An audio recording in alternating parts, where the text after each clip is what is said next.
in the dying embers of human existence, as the asteroid, a behemoth the size of Texas, hurtles relentlessly toward Earth, the world braces for an apocalyptic end.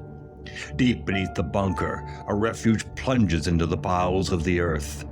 Here the chosen gather, their purpose clear, to preserve the very soul of our civilization. The 35 and 70mm prints that encapsulate the magic, the emotion, and the dreams of generations past. These masterpieces, each frame a testament to the human spirit, are carefully cataloged and cradled in the cavernous confines of the bunker. Perhaps there was room for more. For friends and family yearning for salvation, but sacrifices must be made. The movie nerds stand united, the keepers of a flame, promising a future where the art of storytelling endures, transcending the boundaries of time and space. God help us all.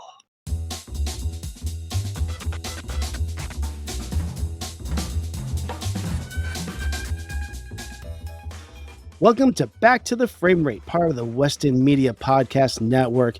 Join us as we watch and discuss films on VOD and streaming platforms, deliberating on whether each one is worthy of salvation or destined for destruction in the face of the impending asteroid apocalypse. You can find more episodes of this podcast at backtotheframerate.com, where you can subscribe and share our show, and find us on our socials at Back to the Framerate. I am Nathan Shore, and accompanying me are the extraordinary movie mavens, Brianna Butterworth and Sam Cole. Hello. Hello. Hello. So, we're recording this on a night, but this is going to be coming out in the month of December to the people that are listening this. Whoa, it's after Thanksgiving. We are in the future. That's amazing. Which means that how did Gladiator 2 do at the box office? We don't know. We don't know yet. But you guys will know because you're in the future. We're going to find out. This is coming out in December. That means in a little over a month from now is our 100th episode spectacular. It is coming fast and furious. So can't wait. Get your tickets. There are links in the show notes to get a seat at this event on January 10th. So keep your eyes out for that. Anyways. So tonight we have our November wrap up, our noir, oh my God, I did it again. Our Noirvember award show where we are going to hand out awards and superlatives for the 4 films that we watched in our 70s Noirvember retrospective series, which included the films The Long Goodbye, Klute, Night Moves, and The Yakuza. I am stoked. I don't know about you guys, but it was a good month. I always love doing these episodes because they're always kind of fun. We get to go off, kind of have fun and talk. Let loose. Exactly. Let loose. Talk about what a fun month we had. I did. Let me tell you, like I said last week, this is my Dudes Rock retrospective, and boy, was it a good time. Yeah. Any thoughts on this past month, Sam? I enjoyed this past month, and I enjoyed the films, and I look forward to ranking them and discussing them. And using my NPR voice, I'm Herbert Clifton, and we're going to discuss the weather. No, but it's good movies. Yeah, and you caught up on Klute, I heard as well. I did see Klute. Yeah, I watched it last night. So we are all on the same page. Very good. So it was good. We have I hope we do film noir again, to be honest, in November 2025, because I really liked the 80s one in 2023, and this lineup was pretty good. It just, to me, it's like a staple of the holidays at this point. I love this. Yep. I like it too. Noirvember. A lot of fun. All right. Well, let's not waste any time. Let's get into these awards. We got some of our old favorites, but we got a couple of new categories here tailored to film noir. Let's just get right into it here. Again, some of these categories, they're flawed. We just kind of threw these out there. And if the listeners out there have suggestions for categories, you can always reach out to us. We're here. We're listening. We'd love to get some feedback from you. All right. I'm so sorry. These categories are set in stone, and they will be using them at the next Oscars. So our first category is the Anti-Hero Award. This should probably speak for itself because neo-noir is all about the anti-heroes. So we're going to go, we haven't really picked an order here. Maybe we'll just do the order that we did for last week. Maybe B, myself, then Sam. We'll just Sure. sound fine to you guys. Good. Sure. No debating it. All right. So I'm going to kind of write along as we go here. Anti-hero. This was I didn't feel like a lot of our leads fit the traditional anti-hero description here. So I'm going to give it to Philip Marlowe. Mm-hmm. He was probably one of my favorites. Yeah, I mean, I think it's a great pick. I'm going to follow you up and say that was my pick as well. I give this to Philip Marlowe, played by Elliot Gould in The Long Goodbye. I think it comes down to Marlowe's personal code of ethics and his cynicism that make him an exceptional anti-hero. He's driven by the belief of doing what is right, despite being surrounded by a world of corruption and indifference. Excuse me. And unlike other anti-heroes from like Mosby, Klute, and Harry Kilmer, he never compromises integrity. So definitely. Mosby was a close backup for me. I love that character. Yeah. I'd be Philip Marlowe as well, just because I liked him so much. I mean, I know it doesn't quite fit the anti-hero, but I felt like he was the most alive, memorable character of the quote-unquote anti-heroes this month. So I mean, I'd have to agree. That was like a no-brainer for me. Good. Okay. Our next category is Best Femme Fatale. Woo! We had some good options for this one, but yeah, and I have to foreshadow a little bit. This is going to be the whole show for me. I am beginning my nominations now for Brie Daniels, and I will be from Klute, of course, and I will be running her campaign for this Oscar race. She's an amazing character. I talk about it on the episode. I think she's so fleshed out. For a femme fatale, she's really, really three-dimensional and powerful and tender and exciting, and God, I just love her so much. Rename the movie. We were saying that the movie should be called Brie. Should be called Brie. It should be. Why was it called Klute? And Klute is such a weird. Klute sounds like a movie that someone with a peanut allergy would love. You know, like I'm going to go watch Klute.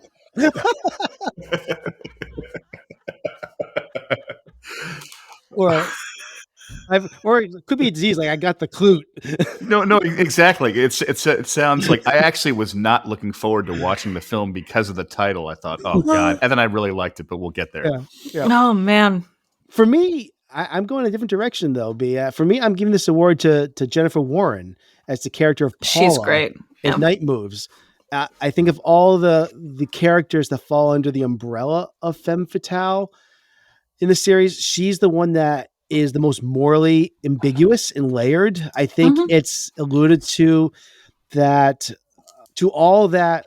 Well, it's not really alluded to all that much in the film, but there's a combination of personal trauma and vulnerability that make her both unpredictable and dangerous. She could just as easily sleep with you as kill you in your sleep if you push her too far. So she is my pick for best femme fatale. She was really fun to watch on screen. Yeah. Magnetic. I hear that. It's difficult for me because how much I like the character sort of affects it. But I too would really have to go with Jane Fonda and Klute as Brie, just because I felt like I got to know her the most, and she was a femme fatale and fit that well. And I just thought her character, because of the screen time she had, she was so three-dimensional and there was so much about her. I just found her genuinely interesting. So that's the reason why I picked her, but also just because she left a really strong impression of all the characters in the films. All right. Very good.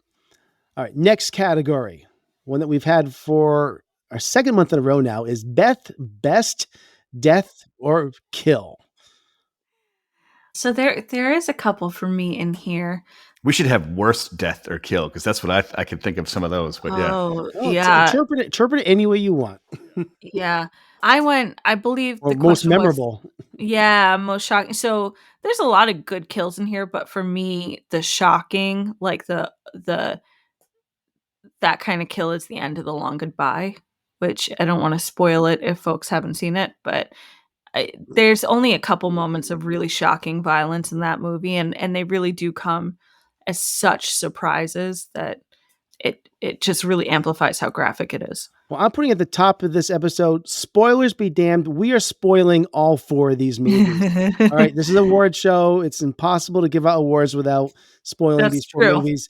So if you have not seen The Long Goodbye, Klute, Night Moves, or The Yakuza, you very likely will get spoiled on these 4 movies. So True. Okay. But yes, but I also have the same pick for best death kill, and it's got to be Philip Marlowe blowing away Terry Lennox at the end of The Long Goodbye. It wasn't so much as shocking for me as it was just the most satisfying death in the entire retrospective, because Marlowe is dealing with so much shit before this that it just was the enough is enough moment, and takes vengeance on a truly horrible person, and I really love it. I have to agree with The Long Goodbye ending just because it was so cathartic. So that would be my choice as well. But as the antithesis, just to throw this in there for the sake of comedy, worst death in all of them. Even though I really like the movie, the end of Klute, where the villain commits suicide out the window. I did not know. Oh my God. He just like propels himself backwards. The way that was edited, I was not sure who it was that jumped out the window. I thought it might have been Donald Sutherland. And I thought, what the hell did he do that for? And so that to me was like, you know. Yeah. So that's the antithesis. But the best one, the Long Goodbye, was so cathartic too. So yeah. It was. Great.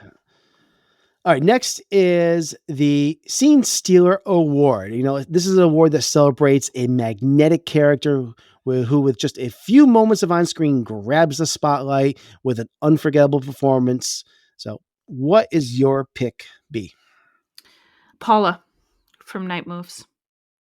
I think every time she's on screen, it's incredibly magnetic, and she's part of what makes this movie, for me, the long exhalation and goodbye to this genre. She's just so complete and complex. Okay. And she doesn't have the same screen time as Brie, and she does a lot with it. That's a good pick. So I also have a character from The Long Goodbye. Is it Melanie Griffith? Oh, from The Long Goodbye. Yeah. Well, actually, it's not. I'm going. That's right. You picked from Night Moves. I'm going from The Long Goodbye. So this movie is just loaded with scene-stealing characters. Number one. So hence, I'm going to pick Sterling Hayden as Roger Wade. Fun. His presence in the film is towering. He's also a towering figure. But every moment he's on screen, he commands. Even in the scene when he is slapped silly by Henry Gibson and all the power is taken away from him, his portrayal of a man broken by his own demons and struggling to maintain control over his life just adds just like this haunting depth to the film. So I love Sterling Hayden as the scene stealer in The Long Goodbye. I was going to say Arnold Schwarzenegger because he was so distracting. I thought about that. Yeah, but I will completely subvert it. This is totally ridiculous, but it's a scene towards the end of Klute where Donald Sutherland is going into this office and he's looking for Brie, and there's this elderly woman there who really, in my opinion, overacts. Jean Stapleton? Yeah, where she's like, is that the one where she's like, where she's calling the name of like Archie? It's Jean Stapleton from All the Family. Yeah, she stole that scene pretty loud. Everybody's his friend or something. If we're thinking it's got to be Jean Stapleton, yeah. And then she's like, Mr. Crawford, Mr. Where are you? And she's like, He's like, oh, he left for the day. That was it was pretty grating for me. Yeah, that's awesome. Jean Stapleton wins an award. Love her. Okay. Next up is best plot twist. So easy for me. There were a lot of great movies. I don't think they all had great plot twists. I think a lot of these movies were much more character driven than plot driven, which is the juice for me. I was so happy to have that in a series. So the best plot twist comes from a movie whose plot I really didn't love, the Yakuza. By the time we got to this plot twist, I was like, here we go. This is relevant and interesting and recontextualizes the performances for me. So glad to have it. 100% B. And I also have, I think, the same pick as well. I gave this also to the Yakuza when we learned that Aiko and Tanaka are not siblings, but actually they are married, their husband and wife. This blindsided me, and it ended up giving this movie a lot more emotional stakes for these characters.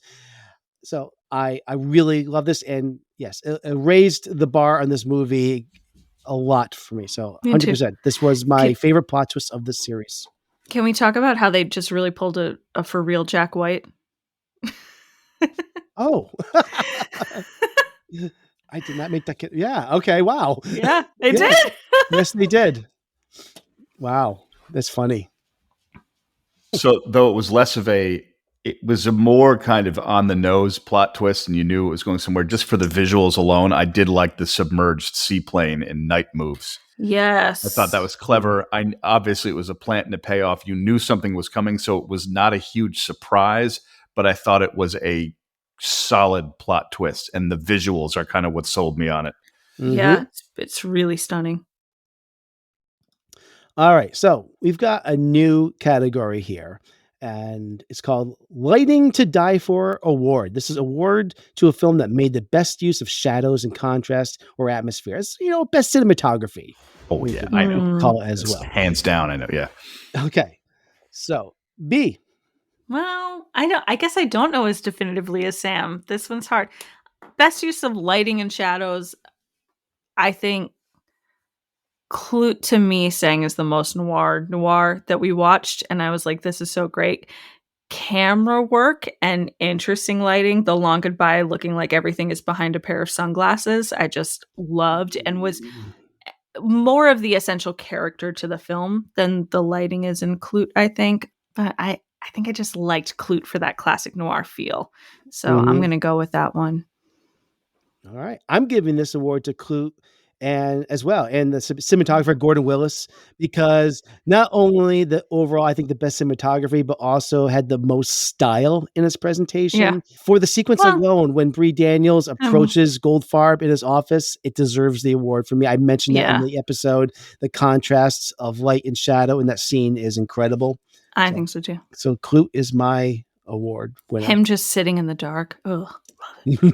For me, it was Klute hands down by a long shot. I feel that its visuals flank the other films in a if it was a rowboat race in London on the Thames, it would just be like a crew. They would be ahead. It's the visuals, and it was aided by.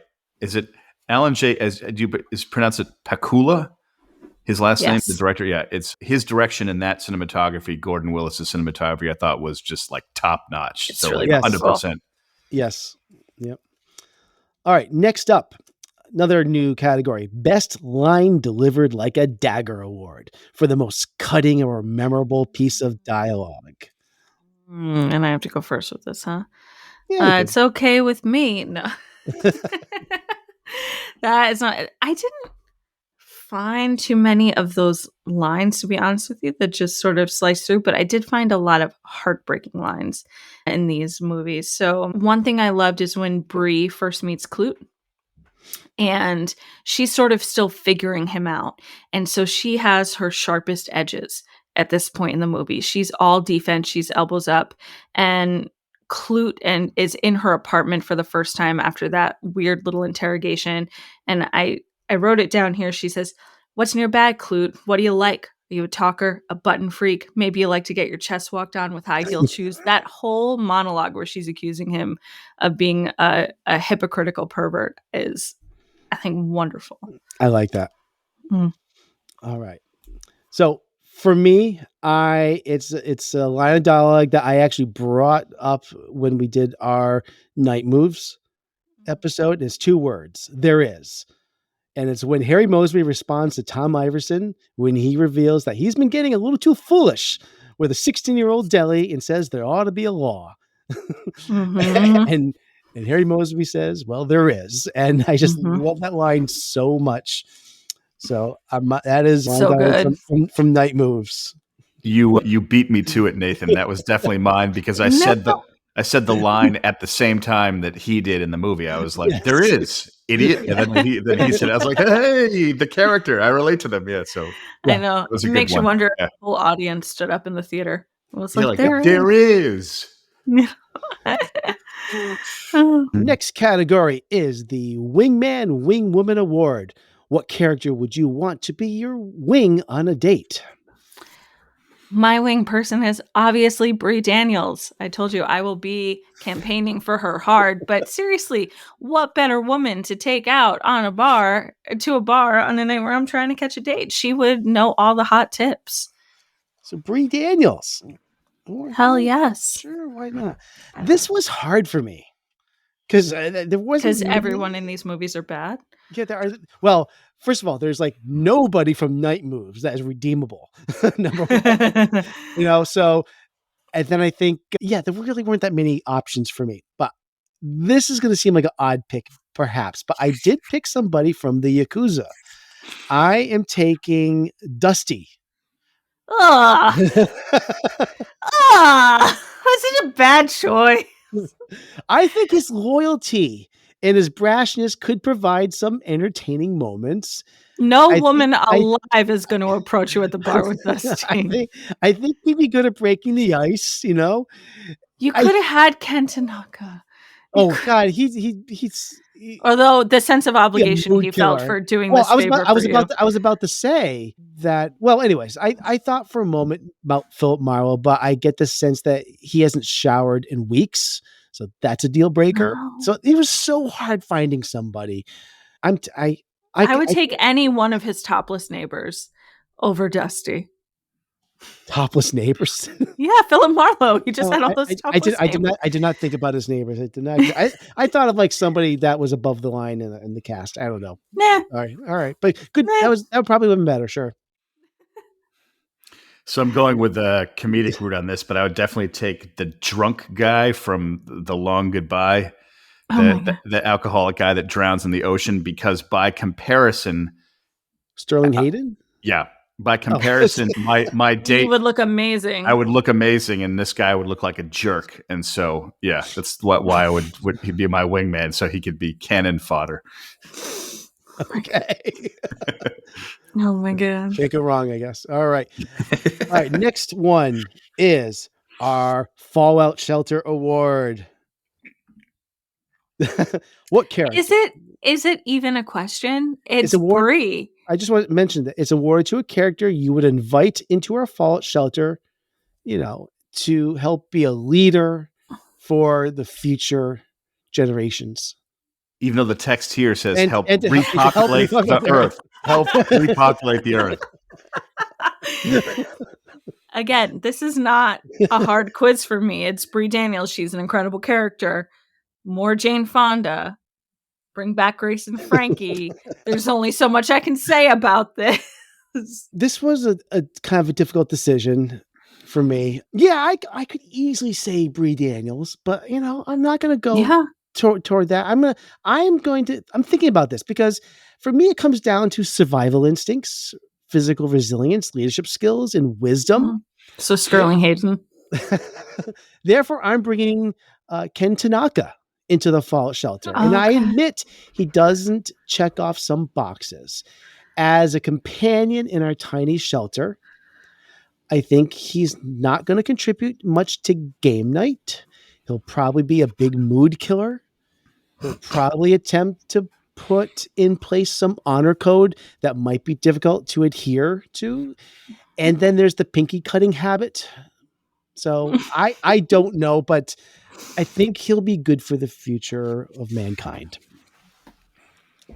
Just saying, so will Brie. I got to go with Brie. Although a close second is the boat from Night Moves, because just in case there's a giant flood and we need Noah's Ark. Exactly. Yeah.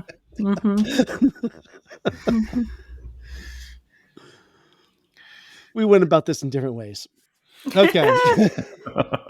A consensus was not reached here tonight. All right. Finally, let's just rank these 4 films. Sure. Yep. Sure. I have to say that the top 3, especially second and third place, are really close for me. It's a tight race. These are 3 movies that I liked a lot, and I would be happy to watch again anytime, and I would love to introduce folks to. So I hope listeners are out there watching these movies for the first time, because they really are interesting windows into the recent past. So top for me is The Long Goodbye. I don't think that's a huge shock for anyone. And then again, pretty tied, but I have in this order Klute and then Night Moves. I think Night Moves has the better plot, and I think Klute has the better depth of character with Jane Fonda. So, take some, leave some there, but they're both wonderful, exemplary films of the genre and both really underappreciated. And then following that up a little further apart is the Yakuza, who does stick the landing, but was a movie I just couldn't get attached to the way I could the other 3. Okay. My order is this again. The top 3 for me were really tight as well. But you could ask me a year from now and it might be completely shuffled. But by a hair, I actually went with Night Moves as my number 1. It's very good. It was the only one that was a clear yes, put it in the vault. When I really thought about it and went back, it was like didn't debate it one iota when I was really thinking about it. Long Goodbye was my number 2. Also chose to put it in the vault, but it was an improvement over my last time seeing it. Klute, I said no to. Even though I did like it, I did have some problems with it. And again, distant fourth was a Yakuza, which a movie, again, did not like, but it's just trailing way behind the others. Sam. So this is tough because the top 3 are so close. Like you said, they may oscillate in my mind. But tonight, for me, number 1 would definitely be Klute. And I wasn't there on the recording, but for Klute, I would say yes to the vault. Wait, that's officially...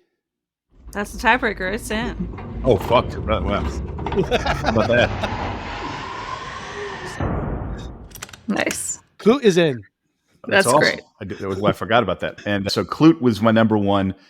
Long Goodbye, number 2. Night Moves, number 3. But again, just to reiterate, these 1, 2, and 3 are so close that they might change spaces. And the Yakuza is a distant 4th.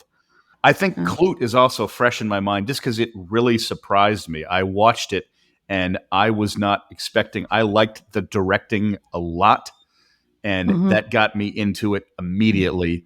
And I just thought there was a real energy, and there was almost there was a bit of it had some horror movie vibes to it too. The tiniest bit, not exactly, but just the slightest, the darkness of her apartment, her being watched from the roof. There was like a stalker element in that movie. Totally. Which was kind of scary in a good way. So I was not expecting, I was expecting nothing from that movie. And then it turns out it's like right there at the top with Long Goodbye and Night Moves. Night Moves will probably escalate on my list again. Yeah. It's so hard to, those 1, 2, 3, it's like they're on the same mountain. Klute and Night Moves for me are right there with each other. And in fact, I had more problems with Klute than I did with Night Moves, just particular with the titular character. But I was so moved by Night Moves. I was so shocked at it, and I loved it. Yeah, it just left a strong impression. Yeah, for me. Yeah. I think it's just cool that we each have a very different top 4. We have a different number 1 movie, and that's really. I don't think we've ever had that in a. No, I don't think we have. Yeah, we've never had a different number 1 movie. That's really cool. Okay. Interesting. All right. Well, that concludes our Noirvember awards. That was a lot of fun. Cool. Okay. we're going to transition to a few of our monthly highlights where we're just going to look back at the month of November, anything that we have been watching or doing that we just want to enlighten our listeners with. And anybody want to start us off? I can do it. Sure. Yeah, not me. Yeah, I got to think. Sure. Yeah, I had a pretty good week. It's been fun through this retrospective watching adjacent noir movies. That's been a total joy for me. I think I told you I went through all of Pakula's 70s films, which was really fun. I had a great time exploring the genre. So that's been stuff I've been watching. This week I get to see some upcoming movies. I'm going to see Heretic and Gladiator 2, which I'm pumped about, but I have seen The Wild Robot and Conclave, which I thought were both very good. Wild Robot was just, I thought, very beautiful. It kind of surprised me. I'm not huge into kids movies or animated movies, but Nathan, I think you've seen it too, right? Wild Robot? Mm-hmm. Oh yeah, I love the Wild Robot. I took my youngest daughter to see that. We were bawling at the end of that. Yeah, I was too. We loved that. I am pulling for that to win Best Animated Feature. I really hope it does. Yeah. Yeah, it was awesome. And Conclave, I thought was I don't think it's a movie that stuck the landing. I don't know if either of you have seen it, but I had a good time with it up until the end. So now I just get to think about my December theme, which I think personally might be a little more Wes-sember again. Yeah. Very cool. I will mention one thing, and we can kind of ping pong back and forth. Here's what I will start off mentioning. A month ago, I finished up my Robert Altman retrospective series. And Sam, you actually asked me a couple of weeks ago, have I started my next director's retrospective? Well, I have, and I did make a decision on who it was going to be. So, here's what I did. I kind of cheated though. Well, I did break a rule, and I was going to keep it with a director who was no longer with us. And I hope this isn't a bad omen for him, because he's definitely still alive. And although he's 95 years old, and hey, if Clint Eastwood could make a movie in his mid-90s, then why not this guy? But I also wanted to select a filmmaker who doesn't have an incredibly exhaustive filmography. I just came off watching 36 films of Robert Altman, which was exhaustive. So I was looking forward to a filmmaker with a slightly smaller library. So anyways, I've buried the lead enough with this. I've started my Alejandro Jodorowsky retrospective. More power to you, man. And this past week, I saw his first feature film, Fondo and Liz, I think that's how you say it, from 1968. This film is a surrealistic fever dream where the two main characters are on a quest to go to this mythical city of Tar, where happiness will reside for all. And it's certainly abstract, polarizing, and there's plenty of shocking imagery. And all I know is that this being the first film, and I'm guessing it's only going to get weirder. Oh, it gets so weird, dude. It's going to be a very trippy journey. It's so weird. And probably just what I need to do to escape this reality. I'll keep you all updated as I progress. Yeah. So one moment, last week, or was it last week? So yeah, last week I was at the American Film Market, and that was a really good event. There were a lot of independent films being screened there. It was very busy because I was more going to like meetings and panels. But one film I did get to see was called Mundije, Mundije. I met the director. Lear Luna also goes by Fatmir Bardhaki, and it was kind of a political action thriller. Eric Roberts was in it, and I enjoyed it because it really reminded me of the style and the tone, even though it was a different subject. It reminded me of the movie The Foreigner, starring Jackie Chan and Pierce Brosnan, where it's like a political thriller, but it was interesting. It was just fun talking with the director and some of the people involved. I definitely enjoyed the movie. I recommend, checking it out. But it was fun because it had a kind of 90s political thriller action vibe to it. And it was an ensemble cast, and it had a bunch of different exotic locations and travel all around. So I really enjoyed it. That sounds fun. And I did want to see Heretic as well, as we were talking about B. I haven't seen it yet. I had 2 opportunities to see it, but I was just too busy. I have a feeling I'm going to enjoy that movie. Well, Hugh Grant's mad at you. He is. He's like, Sam, I thought we had a deal. He was supposed to come here. All right. Do you want me to go again, or I'll mention my next thing? Sure. I saw Honora this past week. Oh, I can't wait. How was it? And this, I love that. This is the latest from Sean Baker, whom I think is 4 for 4, knocking it out of the park. His previous films, Tangerine, The Florida Project, Red Rocket, all have a special place in my heart. But some of my favorites from their respective years, Honora is no different, and likely will end up very high on my end of year list. It's about a call girl who is very quickly swooned by a Russian student who happens to come from a wealthy family. But I'm not going to spoil anything else about this film, because this is exactly how I went into the film, knowing only 3 pieces of information. It is A, Sean Baker directed it, B, the start time, and where it's showing. I knew nothing else about this film, and I swear that's all I knew. And I'm incredibly grateful I didn't read a single plot synopsis, or God forbid see a trailer, because the surprises in this film are wonderful. I'm becoming more and more an advocate of skipping trailers when I know that I'm blind. When I know I'm going to see a movie, or there's something coming out, because I have not seen the trailer for this, but I've heard that it reveals so much about the plot that I know it would have ruined the movie for me, because there's a lot in this that I had no idea was coming, and I'm grateful that I didn't know.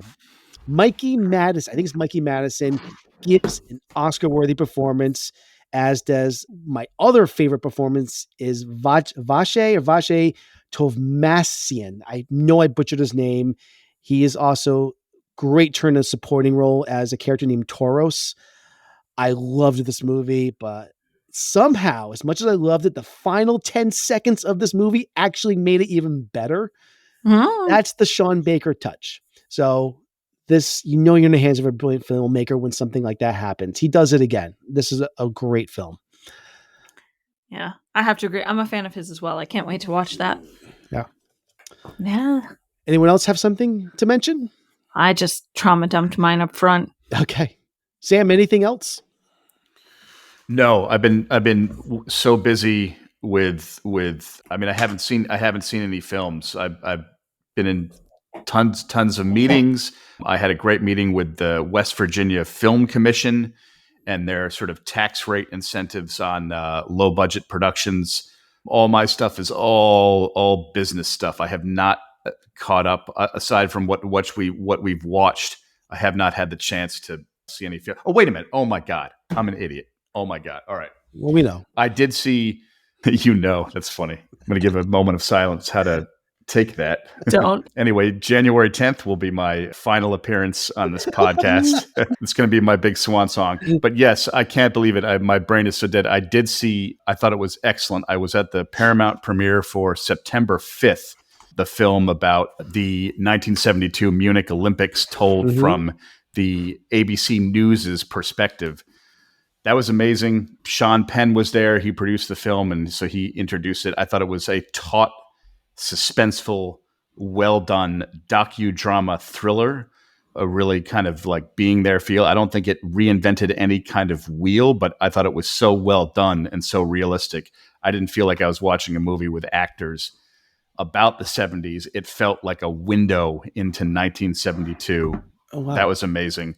And on a personal note, I met one of my favorite directors, Philip Noyce, who did Clear and Present Danger and Patriot Games. Oh, very cool. I was talking about those 2 films.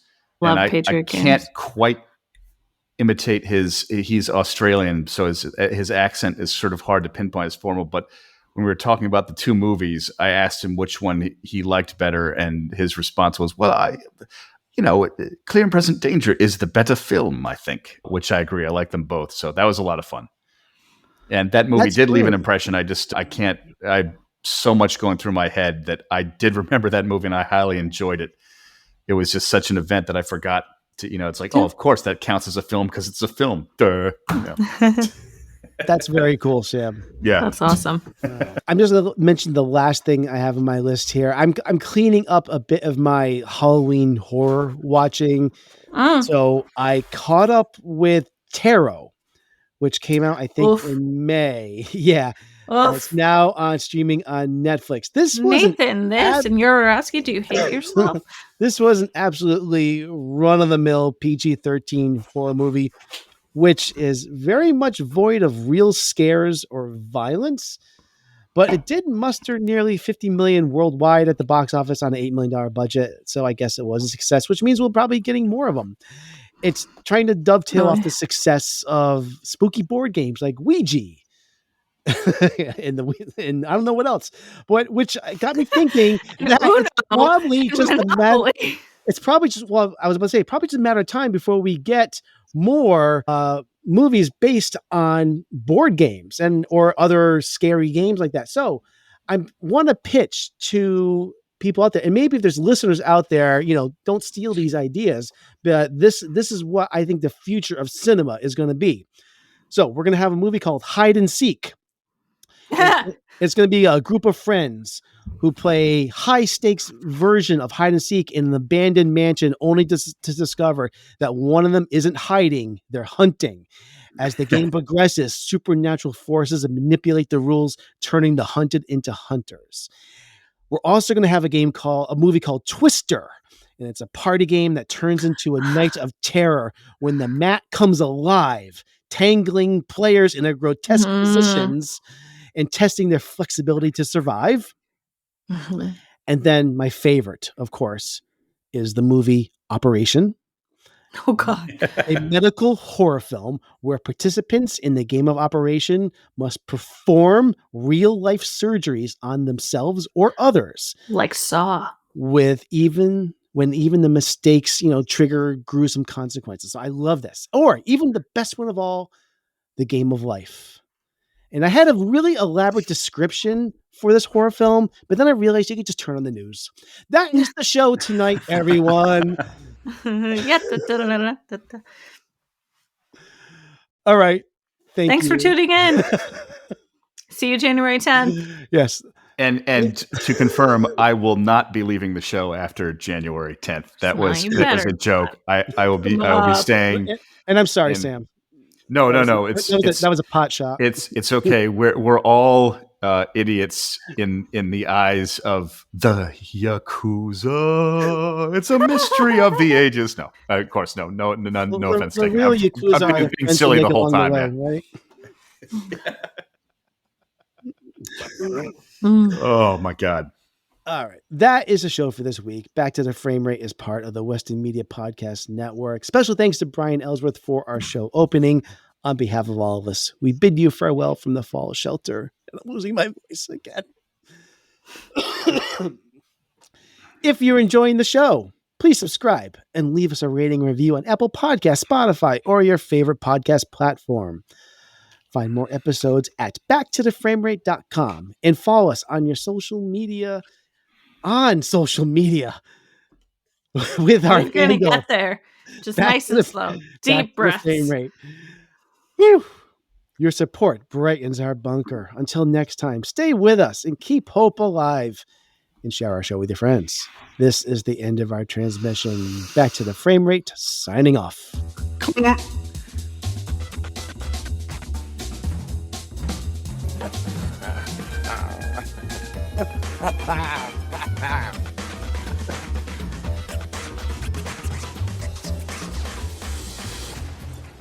I want you to know it's over. Well, bye.